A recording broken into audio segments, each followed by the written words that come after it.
Today, I'm honoring virgins. I'm honoring those girls, those ladies that have kept themselves pure, and to let them know where their energy comes from, why they should keep themselves pure. This is my third video teaching you on Isintu, the African culture.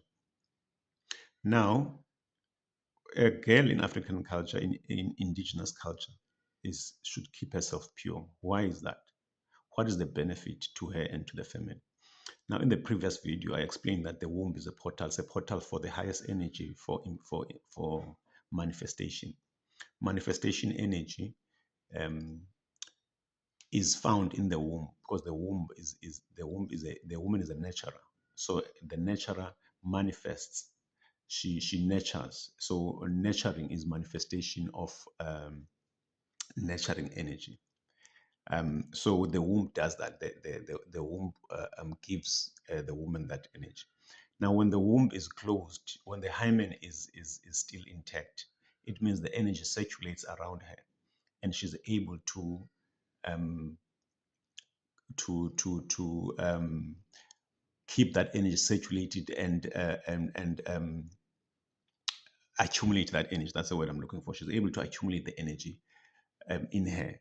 And when she accumulates that energy, then she's able to utilize that energy for for her surrounding, for her family, for everything that she does. When she touches medicine, the medicine has more potency. It becomes stronger. Anything that she touches, she adds energy to it. She adds nurturing energy. She does not add any different energy to anything, but she adds the energy that whatever she touches requires, the natural energy that will nurture whatever she touches. That is why even ears, she does not spoil the energy. Her energy does not spoil the medicine that she touches. Actually enhances because it nourishes, because it is from a natural. So because she is the embodiment of the family tree. She is from that particular family, her father's family.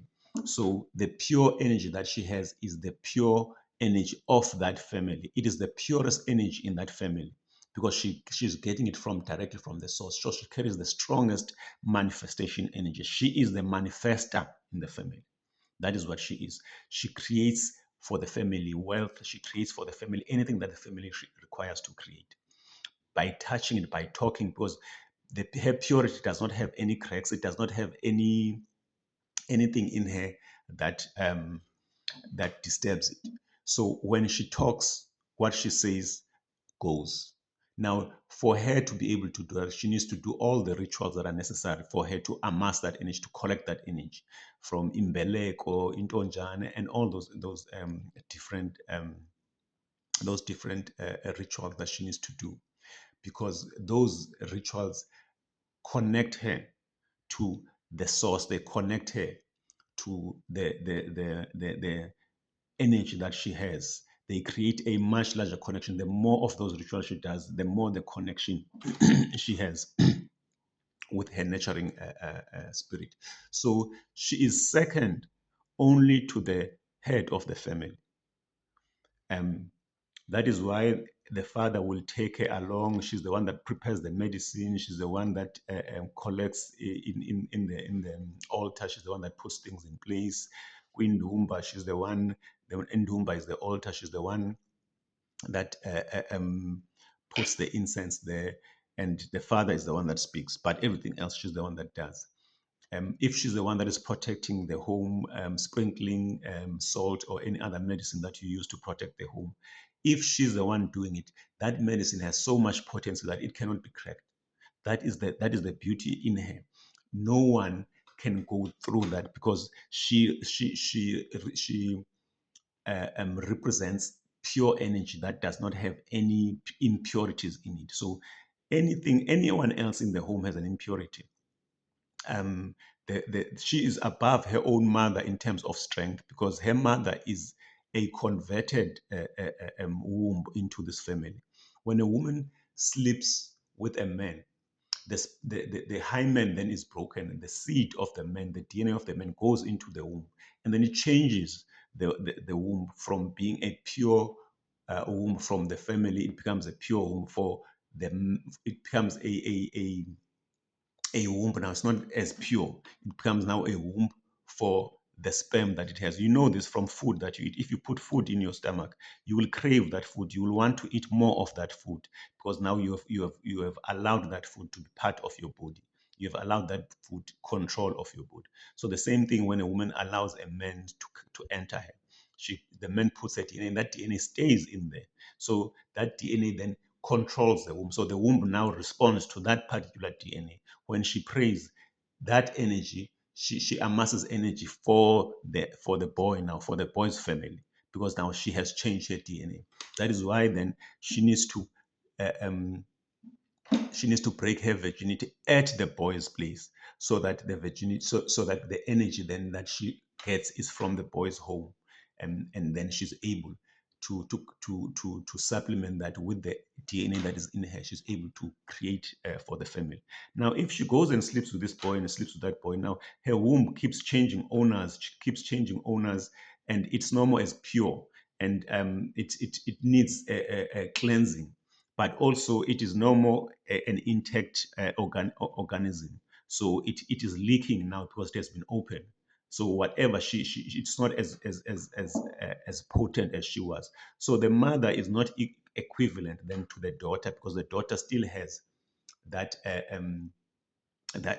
still has the energy in her, and the daughter is the true energy of the home. She has not been converted from another energy to this energy. So that is why she then is the second. That is why in Asian culture they call her the saintess, or the saint of the family. She's the one that protects the family. So this is what umafungwashe is based on. Ukufunga is to manifest. So when you say umafungwashe, you're talking about the person that has the highest manifestation energy in the family. So you're saying umafungwashe. So umtu who has the highest energy in the family will be the virgin girl, who is at the highest of the hierarchy of that family. If in the hierarchy of that family, the highest is ukoko, or the great grandfather, the daughter of the great grandfather, if there's a virgin within there, she'll be umafungwash. If there's no virgin, then the next generation, because the hierarchy is also important. The only person who is higher in terms of strength than umafungwashe olapekai is umafungwashe, is the umafungwashe of a higher family in the hierarchy. For instance, if when you come from the second son, the first son's daughter is umafungwashe, not the second son, because the first son's daughter has the highest energy in terms of hierarchy, and hence umafungwashe law is the one also who is going to be uh, um, the family's manifester. The entire family, when they call umafungwash, when they want to manifest something, they say they swear in her name to say this is not going to happen in this family, because in her name this can never happen in this family, because she is the manifester in the family. She's the highest point of manifestation. So that is where the energy of the girl comes from. Now the girl wants to go and give that up for a couple of savannas or a couple of thousands. I mean, that is a legacy for the entire family, for the entire generation to come. For your children, not your children because you're a virgin, but for the children of your mothers, of your sisters, and all the children of the family, because they are also your children now, as the manifester of the family. So not every girl in the family is meant to get married. So to give away a girl is to give away that much energy, is to give away something so important to the family, because all the virgins, they have the same power. The only difference is the hierarchy in terms of their power. So ilobola is not to buy that. It is to show appreciation for the sacrifice that the family is giving. You must not, it's not the same as buying. No, you are showing, because there's no price that can pay for a family's legacy. We must also understand that as well. Let's wait for the next video to carry on.